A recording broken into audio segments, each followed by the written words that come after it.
नमस्कार मित्रों, आज के इस वीडियो में एक बार फिर से आप सभी का बहुत बहुत हार्दिक स्वागत है।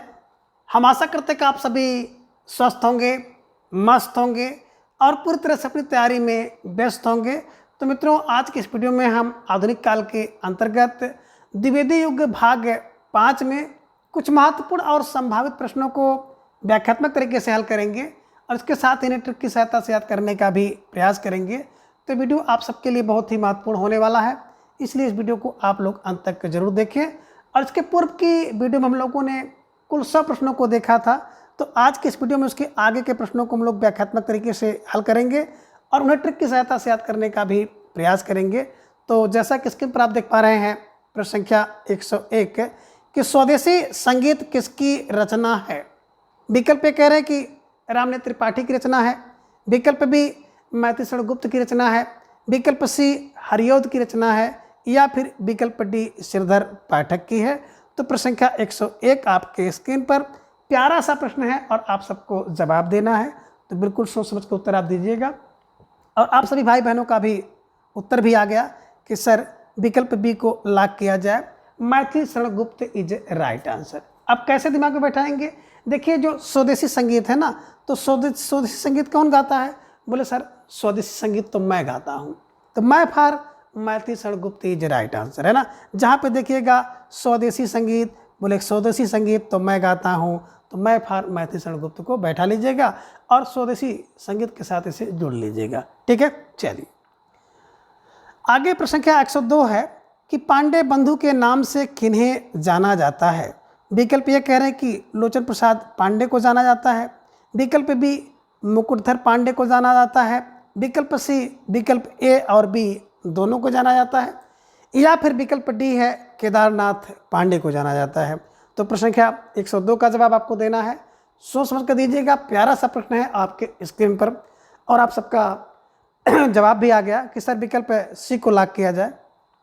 ए और बी दोनों जो हैं, यानी कि लोचन प्रसाद पांडे और मुकुटधर पांडे दोनों बंधु के नाम से जाने जाते हैं। और बंधु में कौन से बंधु? पांडे बंधु, ये ध्यान में रखिएगा। और एक आपने देखा था मिश्र बंधु, श्याम सुख गणेश, श्याम बिहारी, सुखदेव बिहारी और गणेश बिहारी। ठीक है, ये ध्यान में रखिएगा। और यहाँ पे दो पांडे बंधु, लोचन प्रसाद पांडे और मुकुटधर पांडे। तो कैसे दिमाग में रखेंगे? तो पांडे बंधु क्या है? बोले सर लम्मू है, लम्मू है, तो लो से लोचन प्रसाद पांडे और मुंह से मुकुटधर पांडे। ध्यान में रखिएगा कि पांडे बंधु लंबू हैं, लंबू ऐसे क्लू बनाइएगा और इसे दिमाग में बैठा लीजिएगा। ठीक है, चलिए प्रश्न 103 है कि मैथिली गुप्त ने माइकल मधुसूदन कृति मेघनाद वध का काव्य अनुवाद किस उपनाम से किया है। विकल्प कह रहे कि रसा उपनाम से किया, विकल्प बी अब्र उपनाम से किया, विकल्प सी जकी या फिर विकल्प डी मधुप उपनाम से। तो सोच समझ कर विचार कीजिए, फिर प्रश्न संख्या 103 के विकल्प को सही करिए। और आप सबका जवाब भी धीरे धीरे आ गया कि सर प्रश्न संख्या 103 के विकल्प डी को लॉक किया जाए, मधुप इज राइट आंसर। कैसे दिमाग में बैठाएंगे? देखिए, माँ से मैथिली, माँ से माइकल, माँ से मधुसूदन, माँ से मेघनाथ और माँ से मधुप। तो बिल्कुल आपने देखा कि यहाँ पे माँ की घात 5 है, माँ की घात 5। माँ से मैथिली गुप्त ने, माँ से माइकल मधुसूदन ने, तो माइकल मधुसूदन, और माँ से मेघनाथ वध का और माँ से मधुप उपनाम से बिल्कुल काव्य अनुवाद किया है। तो जब माँ का संयोग ऐसा बन जाए कि माँ की घात 5 हो जाए, तो निश्चित रूप से मधुप इज राइट आंसर। ठीक है ना। तो प्रश्न संख्या 103 का विकल्प D Madhup is right answer. ठीक है ना। प्रश्न संख्या 104 है कि दैत वंश के रचयिता कौन हैं। विकल्प ए कह रहे हैं कि हरदयालु हैं, विकल्प बी रामदयालु हैं, विकल्प सी दयाराम साहनी है या फिर विकल्प डी रामनरेश त्रिपाठी है। तो प्रश्न संख्या 104 प्यारा सा प्रश्न आपके स्क्रीन पर है और बेहतरीन प्रश्न है, आप सबको जवाब देना है। तो जो भाई बहन लगातार मेरे साथ बिल्कुल जुड़े हुए हैं, आप सबको बहुत बधाई और बहुत शुभकामना कि आप लोगों की जो मनोकामना है बिल्कुल संपूर्ण मनोकामनाएं पूर्ण हो। तो बिल्कुल दैत वंश के रचयिता की बात आते ही आप सबका जवाब भी आ गया कि सर प्रश्न संख्या 104 का विकल्प ये हरदयालु इज राइट आंसर है ना। तो दत्त वंश पर कौन? बोले हर दया करते हैं, हर दयालु करते हैं, हर दया करते हैं। इसे दिमाग में रखिएगा कि दैत के वंश पर हर दया करते हैं, हर दयालु इज राइट आंसर। ठीक है, चलिए प्रश्न संख्या 105 है कि मैथिली गुप्त की किस कृति को अंग्रेजी गुप्तचर विभाग ने इसका अर्थ जनाना हिंदुस्तान समझा था। यानी कि मैथिली शरण गुप्त की एक रचना है जिसको अंग्रेजी गुप्तचर विभाग ने उसका अर्थ समझ लिया था कि जनाना हिंदुस्तान। विकल्प ए कह रहे कि साकेत का अर्थ लिया, या फिर विकल्प बी भारत भारती का लिया, विकल्प सी रंग में भंग का, या फिर विकल्प डी जयद्रथ वध का। तो प्रश्न संख्या 105 का उत्तर आपको देना है कि मैथिली की कौन सी कृति है जिसका अर्थ जो है अंग्रेजी गुप्तचर जनाना हिंदुस्तान से लेते हैं। ये ध्यान में रखिएगा और सही जवाब दीजिएगा। तो निश्चित रूप से ढेर सारे भाई बहनों का जवाब आ गया कि सर विकल्प बी को लॉक किया जाए। तो जिन भाई बहनों का जवाब विकल्प बी आया है, निश्चित रूप से आप सब बहुत बहुत बधाई के पात्र हैं। आप सबकी तैयारी बहुत उत्कृष्ट है। तो बिल्कुल आप सबका जवाब आया कि सर भारत भारती जो रचना थी मैथिली शरण गुप्त की, इसको अंग्रेजी गुप्तचर विभाग ने जनाना हिंदुस्तान इसका अर्थ समझा था। ठीक है, चलिए प्रश्न 106 बड़ा प्यारा सा प्रश्न है, स्टार लगा लीजिए। ये प्रश्न हो सकता है आपसे किसी न किसी परीक्षा में देखने को मिल जाए कि निम्न में से किस कवि ने गांव गांव घर घर रात रात भर जागकर घरों के पिछवाड़े में बैठकर है ना बिल्कुल सोहर और विवाह के गीतों को चुन चुन करके कविता कौमुदी में संकलित किया है। तो देखिए इस प्रश्न के माध्यम से आपको दो प्रश्नों का जवाब मिलेगा। एक तो कविता कौमुदी के लेखक, और दूसरा ये मिल रहा है कि किस कवि ने गांव गांव घर घर रात रात भर जागकर घर के पिछवाड़े में बैठकर सोहर और विवाह के गीतों को चुन चुन करके लिखा है। तो बिल्कुल विकल्प ए कह रहे कि मैथिली शरण गुप्त ने, विकल्प बी हरिऔध ने, विकल्प सी रामनाथ त्रिपाठी, या फिर विकल्प डी राय देवी प्रसाद पूर्ण। तो बिल्कुल सोच समझ को उत्तर दीजिएगा। प्रश्न संख्या 106 आपके स्क्रीन पर है और आप सभी का जवाब भी आ गया कि सर विकल्प सी को लॉक किया जाए। Ramnath Tripathi is a right answer. तो जिन भाई बहनों का जवाब विकल्प सी आया है, निश्चित रूप से आप सब बहुत की तैयारी बहुत बेहतरीन है और आप सब बिल्कुल बधाई के पात्र हैं। तो बिल्कुल अब कैसे दिमाग में बैठाएंगे, तो देखिए जो नरेश होता है, जो राजा होते हैं, तो राम नरेश, राज का नरेश क्या करता हो, गांव गांव घूमता है, घर घर घूमता है, रात भर पछवाड़े में, है ना। तो ये सब दिमाग में बैठा लीजिएगा। ऐसा काम कौन कर सकता है, नरेश करता है। और Naresh for Ram Naresh Tripathi is right answer. ठीक है, चलिए प्रश्न 107 है कि कालिदास कृत मेघदूत का धराधर धावन शीर्षक किस कवि ने पद्य पद अनुवाद किया है।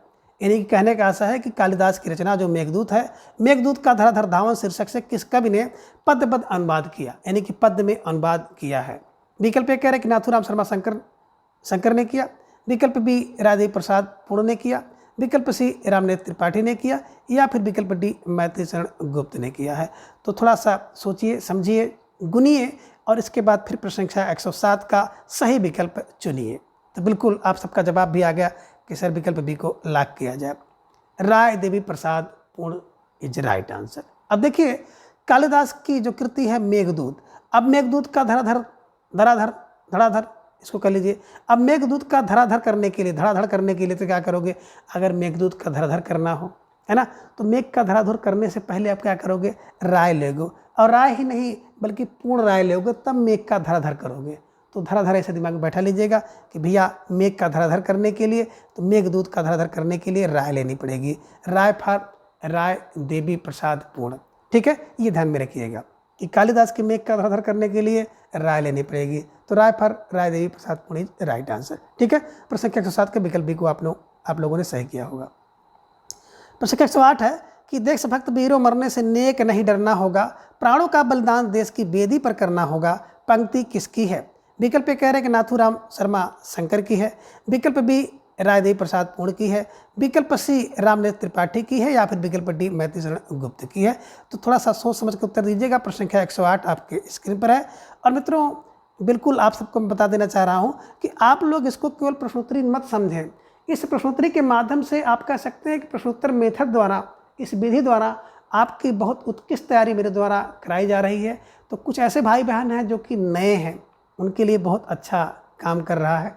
ट्रिक की सहायता से वो याद कर पा रहे हैं। निश्चित रूप से आप देखेंगे तो जो भी ये प्रश्न है जो मुझसे छूट गए थे क्लास लेने के बाद, तो उन सभी प्रश्नों को भी इसमें शामिल किया गया है। तो इससे आपकी तैयारी कहीं न कहीं बेहतर होगी। इसलिए आप सबसे एक बार पुनः आग्रह है कि प्रत्येक दिन सुबह 7 बजे टॉपिक वार प्रश्नोत्तरी के लिए जुड़िए, और प्रत्येक रविवार को 7 बजे बिल्कुल 125 टीजीटी पीजीटी हिंदी के पाठ्यक्रम पर आधारित प्रश्नोत्तरी के लिए भी आप लोग जुड़िए। तो निश्चित रूप से आप सबका जवाब भी आना शुरू हो गया कि सर देशभक्त वीरों मरने से पहले क्या करना होगा। बिल्कुल, है ना, जो देशभक्त है ना, वो नाथ को और राम को याद करके क्या करेगा, बल्कि वेदी पर चढ़ जाएगा। तो नाथ को, देशभक्त वीरों मरने से पहले क्या करिए कि नाथ को और राम को स्मरण करिए। तो नाथ राम की बात आते ही नाथू राम शर्मा, है ना, और शंकर को स्मरण करिए। तो ये दिमाग में रख लीजिएगा कि देशभक्त देश के वीरों से मरने, है ना, देशभक्त वीर मरने से पहले क्या करिए, नाथ को, राम को और शंकर को याद करिए। तो Nathu Ram Sharma Shankar is right answer. ठीक है, तो देशभक्त मरने से पहले क्या करिए, नाथ को, राम को, शंकर को याद करिए। ठीक है, चलिए प्रश्न 109 है कि द्विवेदी जी के पत्र पाठक जी के नाम के संकलन करता है। विकल्प ये कह रहे हैं कि श्रीधर पाठक ने संकलन किया, विकल्प बी पदमधर पाठक ने किया, विकल्प सी बालमुकुंद गुप्त या फिर विकल्प डी बालकृष्ण भट्ट ने। तो प्रश्न संख्या 109 का जवाब दीजिए कि द्विवेदी जी के पत्र पाठक जी के नाम, इसका संकलन किसने किया है। और आप सबका जवाब भी आना शुरू हो गया कि सर विकल्प बी को लॉक किया जाए, पदमधर पाठक इज राइट आंसर। बहुत खूबसूरत जवाब, बेहतरीन तैयारी और कोटि कोटि बधाई। जिन भाई बहनों का जवाब विकल्प भी आया, है ना, तो बिल्कुल द्विवेदी जी के पत्र पाठक जी के नाम आया तो कौन बोले, पदम धरते हैं, पदमधर रखते हैं। तो द्विवेदी के पत्र पाठक जी का कौन पदम धरते हैं, पदमधर रखते हैं, पदमधर, तो पदमधर पाठक इज राइट आंसर, है ना। तो पदमधर क्या करते हैं, द्विवेदी का पत्र जो पाठक के नाम आता है उसे पदमधर रख देते हैं। ठीक है, Padamdhar for Padamdhar Pathak is right answer. ठीक है, चलिए आगे प्रश्न संख्या 110 है कि मैथिली गुप्त के गुरु कौन हैं। विकल्प कह रहे कि महावीर प्रसाद द्विवेदी हैं, विकल्प बी श्रीधर पाठक हैं, विकल्प सी हजारी प्रसाद द्विवेदी हैं, या फिर विकल्प डी की बात करें तो बिल्कुल आप सही समझ रहे हैं कि भारतेंदु हरिश्चंद्र हैं। तो प्रश्न संख्या 110 का जवाब आपको देना है कि मैथिली गुप्त के गुरु कौन हैं। आप सबका उत्तर भी धड़ल्ले से आ गया कि सर विकल्प ए को लॉक किया जाए, Mahavir Prasad Dwivedi is right answer, है ना। तो मैथिली और महावीर, आपने देखा होगा कि मिथिला मैथिली, है ना, तो महावीर उनके शरण में रहते हैं। तो ऐसे कुछ ट्रिक बना लीजिएगा कि मैथिली के गुरु कौन हो गए, महावीर हो गए, ये ध्यान में रखिएगा। और प्रश्न संख्या 110 का विकल्प ए को कंठस्थ कर लीजिए। प्रश्न संख्या 111 है कि लिखो ना करो लेखनी बंद, श्रीधर सम सब कवि स्वच्छंद, पंक्ति किसकी है। विकल्प कह रहे कि श्रीधर पाठक की, विकल्प बी महावीर प्रसाद द्विवेदी की, विकल्प सी हरियोध की, या फिर विकल्प डी है राम नरेश त्रिपाठी की। तो प्रश्न संख्या 111 का जवाब आप सबको देना है। सोचिए, समझिए, विचार कीजिए और फिर सही जवाब चुनिए कि लिखो ना करो लेखनी बंद, श्रीधर सम सब कवि स्वच्छंद, पंक्ति किसकी है। आपका जो जवाब सही आना चाहिए, विकल्प आपके पास है श्रीधर पाठक, महावीर प्रसाद द्विवेदी, हरियोध और राम नरेश त्रिपाठी। तो आप सबका जवाब भी आ गया कि सर विकल्प ए को लॉक किया जाए, श्रीधर पाठक इज राइट आंसर, है ना। अब कौन करें, लिखो ना करो लेखनी बंद, किसके लिए, बोले सर श्रीधर पाठक, पाठक के लिए लिखो, पाठक के लिए लिखो, ना करो लेखनी बंद, है ना। लेखनी बंद ना करो भैया, पाठक के लिए तो लिखो, नहीं लिखोगे तो पाठक क्या पढ़ेंगे। ठीक है ना, तो ये बिल्कुल आपको करना पड़ेगा। अगर आप कुछ लिख रहे हैं तो बिल्कुल आपको लिखना होगा, लिखो ना करो लेखनी बंद, क्योंकि पाठक क्या पढ़ेंगे। और आप अगर कुछ कर रहे हो तो निश्चित रूप से करना चाहिए। और मैं भी आप सबके लिए बिल्कुल निरंतर काम करता हूँ। अगर काम ना करूँ तो फिर आपके लिए कौन सी वीडियो कब उपलब्ध होगी। ठीक है ना, तो बिल्कुल लगातार लगे रहना है, आपको भी हमें भी। तो जो भाई बहन बिल्कुल थोड़ा सा शिथिल हैं, एक्टिव नहीं हैं, तो एक्टिव हो जाओ, क्योंकि परीक्षा की डेट आने में बहुत जल्दी, बहुत देर नहीं है, कभी भी आ सकती है। तो इसलिए बिल्कुल आप परीक्षा की डेट मान करके अपनी तैयारी को बूस्ट करिए और बिल्कुल समय निकाल करके जो भी मेरे द्वारा उपलब्ध कराया जा रहा है थोड़ा विश्वास करिए, विश्वास के साथ जुड़िए, देखिए परखिए। आपको निःशुल्क इतना ज़्यादा जो प्रश्नोत्तरी है नहीं मिलेगी, क्योंकि एक एक प्रश्नोत्तरी के लिए बहुत समय खर्च करना पड़ता है। तो अब आप सबकी समझ में आ गया कि सर प्रश्न संख्या 111 का विकल्प ए श्रीधर पाठक, है ना। लिखो ना लेखनी बंद करो, किसके लिए, पाठक के लिए, पाठक पर श्रीधर पाठक के राइट आंसर। और स्वच्छंद देखिएगा तो स्वच्छंद ये जानते ही हैं, स्वच्छंदवाद के प्रवर्तक है श्रीधर पाठक। ठीक है, चलिए प्रश्न संख्या 112 है कि बड़ी धूम से टेसू आए, लड़के लाड़ी साथ लगाए, होगा दिल्ली में दरबार, सुनकर चौंक पड़ा संसार, पंक्ति किसकी है। विकल्प ए कह रहे बद्रीनाथ चौधरी प्रेमघन की है, विकल्प बी महावीर प्रसाद द्विवेदी की है, विकल्प सी बाल मुकुंद गुप्त की है या फिर विकल्प डी बालकृष्ण भट्ट की है। तो प्रश्न संख्या 112 का जवाब आपको देना है। प्यारा सा प्रश्न आपके स्क्रीन पर है और धीरे धीरे आप सबका जवाब भी आ गया कि सर विकल्प सी को लॉक किया जाए, बाल मुकुंद गुप्त इज राइट आंसर। तो निश्चित रूप से जो भाई बहन मुझसे लगातार जुड़े हुए हैं वो इसका उत्तर सही कर पा रहे हैं, क्योंकि इसके पूर्व की जो प्रश्नोत्तरी थी उसमें ये प्रश्न आया था कि बड़ी धूम से जब टेसू आते हैं तो क्या हो जाता है, तो बिल्कुल बुद्धि कुंद हो जाती है। तो बुद्धि कुंद फार बाल मुकुंद, ये ध्यान में रखिएगा, है ना। दिल्ली में दरबार होगा ऐसा सुन करके क्या हो गया कि बुद्धि कुंद हो गई। बड़ी धूम से जब टेसू आए तो बुद्धि कुंद हो गई। तो बुद्धि कुंद का मतलब होता है बाल मुकुंद गुप्त इज राइट आंसर और प्रश्न संख्या 112 का विकल्प सी इज राइट आंसर। ठीक है, चलिए प्रश्न संख्या 113 है कि महेश्वर गुप्त मुख्यतः भक्त हैं। विकल्प ये कह रहे हैं कि कृष्ण भक्त हैं, कृष्ण भक्त कवि हैं। विकल्प बी राम भक्त कवि हैं। विकल्प सी निर्गुण भक्त कवि हैं या फिर विकल्प डी शैव भक्त कवि हैं। तो सोचिए समझिए फिर प्रश्न संख्या 113 का उत्तर दीजिए और आप सबका उत्तर बिना सोचे समझे धड़ल्ले के साथ आया कि सर विकल्प बी को लॉक किया जाए, राम भक्त कवि इज राइट आंसर। देखिए महेश्वर जो गुप्त है ना वो बिल्कुल विकल्प बी राम भक्त कवि इज राइट आंसर। प्रश्न संख्या 114 है कि खड़ी बोली को किसने नीरस और कर्ण कटु कहा है। यानी कि जो खड़ी बोली है वो नीरस है और कर्ण को कटु लगती है, ऐसा किसने कहा है। विकल्प कह रहे कि रामविलास शर्मा ने कहा, विकल्प बी पदम सिंह शर्मा ने कहा, विकल्प सी महावीर प्रसाद द्विवेदी ने कहा या फिर विकल्प डी हरिऔध ने कहा। तो प्रश्न संख्या 114 का आपको उत्तर देना है। प्यारा सा प्रश्न आपके स्क्रीन पर है, स्टार लगा लीजिए और ये प्रश्न आपकी परीक्षा में देखने को मिल सकता है। तो निश्चित रूप से आप सबका जवाब भी आ गया कि सर पदम सिंह शर्मा, यही वो पदम सिंह शर्मा है जिन्होंने बिहारी के दोहे को शक्कर की रोटी कहा है, ये ध्यान में रखिएगा। वही पदम सिंह शर्मा ने क्या कहा, खड़ी बोली को नीरस और कर्ण कटु कहा है। तो नीरस और कर्ण कटु कौन होता है, जो पदम वाला होता है, पद वाला व्यक्ति होता है ना। तो पद वाला व्यक्ति जान ही रहे कि नीरस होता है और कर्ण कटु बातें कहता है। आप किसी की अधिकारी ऑफिसर की ऑफिस में जाते हो तो कभी कभी देखते होंगे उनका जो व्यवहार होता है बड़ा नीरस होता है और ऐसी बात बोलते हैं जो कर्ण को कटु लगती है और उससे आपके अंदर एक जोश एनर्जी बिल्कुल आती है कि तैयारी करके अच्छा पद प्राप्त करना चाहिए। तो निश्चित रूप से आई थिंक आप सब समझ गए होंगे प्रश्न संख्या 114 का विकल्प बी इज राइट आंसर। खड़ी बोली को नीरस और कर्ण कटु पदम सिंह शर्मा ने कहा। ठीक है, चलिए प्रश्न संख्या 115 के तारकबद्ध महाकाव्य के रचनाकार हैं। विकल्प कह रहे गिरिजा कुमार माथुर हैं, विकल्प बी गिरिजादत्त शुक्ल हैं, विकल्प सी पंडित गौरी शंकर हैं या फिर विकल्प डी गिरिराज किशोर हैं। तो प्रश्न संख्या 115 का आप सबका जवाब भी आ गया कि जो तारक का पद है वो कौन किए हैं सर, बोले विकल्प बी गिरिजादत्त शुक्ल ने। तो गिरिजादत्त शुक्ल ने क्या किया, बोले सर तारक का वध किसने किया, बोले सर तारक का वध तो गिरिजादत्त शुक्ल ने किया। तारक का वध गिरिजादत्त शुक्ल ने किया, ऐसे क्लू बनाइएगा और इसे दिमाग में बैठा लीजिएगा। प्रश्न संख्या 16 है कि हरिऔध की किस कृति में मुहावरों का प्रयोग हुआ है। अध्यक्ष सिंह उपाध्याय हरिऔध की किस कृति में मुहावरों का प्रयोग हुआ है।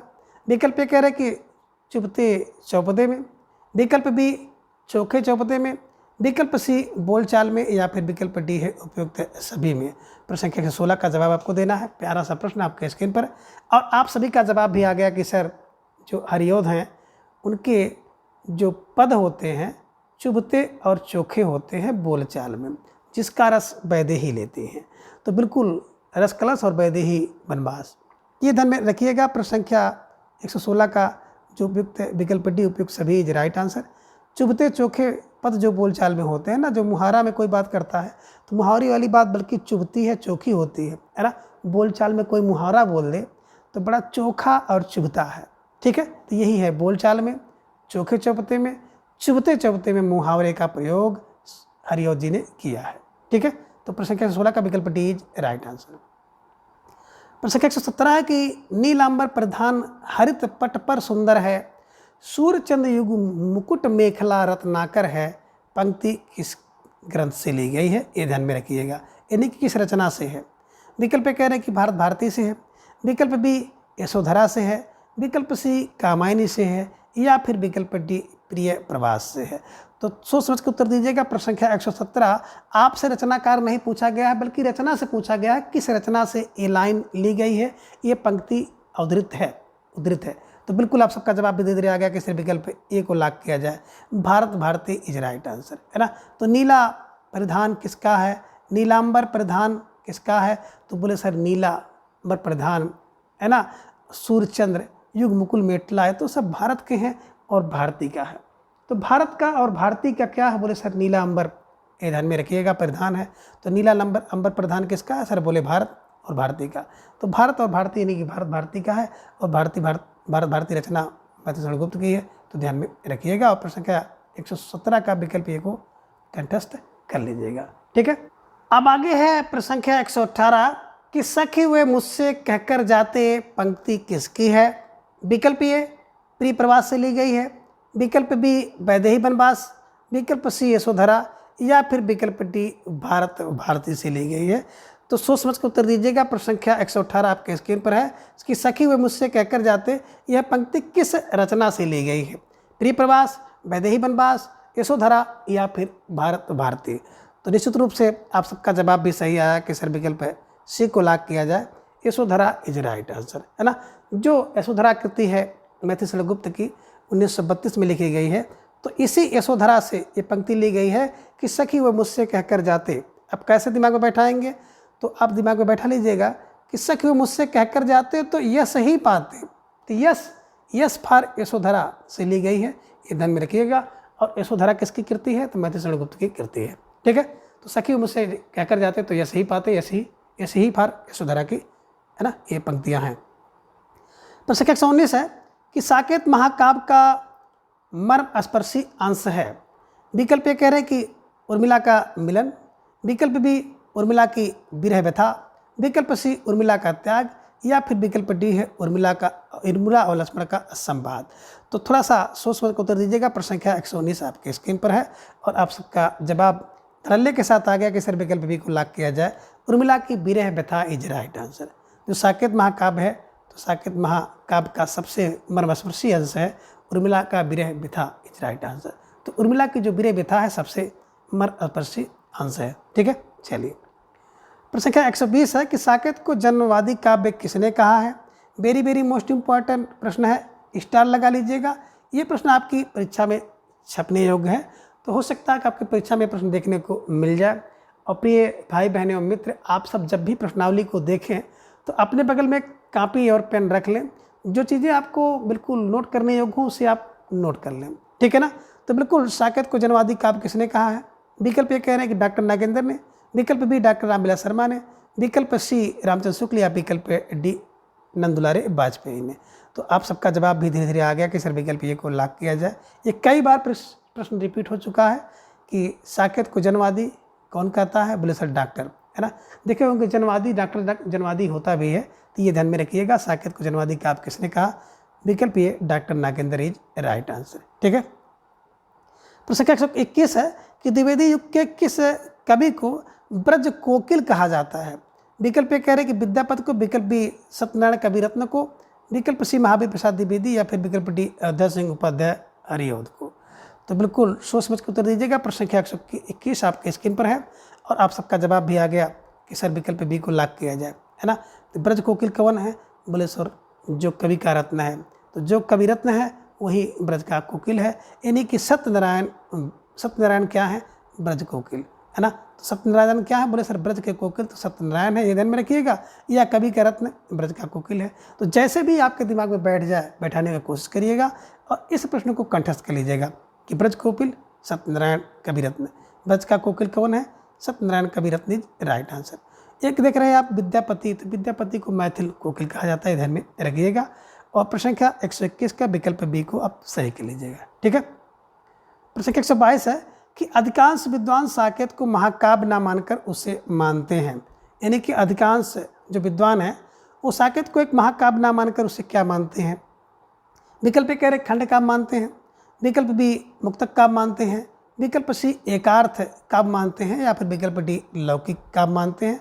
तो आप सबको जवाब देना है। प्रश्न संख्या 122 आपके स्क्रीन पर है और आप सबका जवाब भी आ गया कि सर विकल्प सी को लॉक किया जाए, एकार्थ काव्य इज राइट आंसर, है ना। तो अधिकांश जो विद्वान है वो साकेत को एकार्थ काव्य मानते हैं। डॉक्टर नागेंद्र जी की बात अलग है कि जनवादी काव्य मानते हैं, ये ध्यान में रखिएगा। प्रश्न संख्या 122 के विकल्प सी को लॉक करिएगा, ठीक है।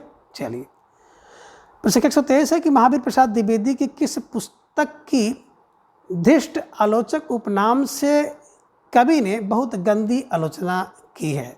तो कहने का आशय है कि महावीर प्रसाद द्विवेदी जी की एक पुस्तक है ना, उस पुस्तक की आलोचना एक धृष्ट आलोचक उपनाम से किसी ने की थी और बहुत गंदी आलोचना की थी। तो पुस्तक का नाम कौन सा है जिसकी आलोचना की गई थी?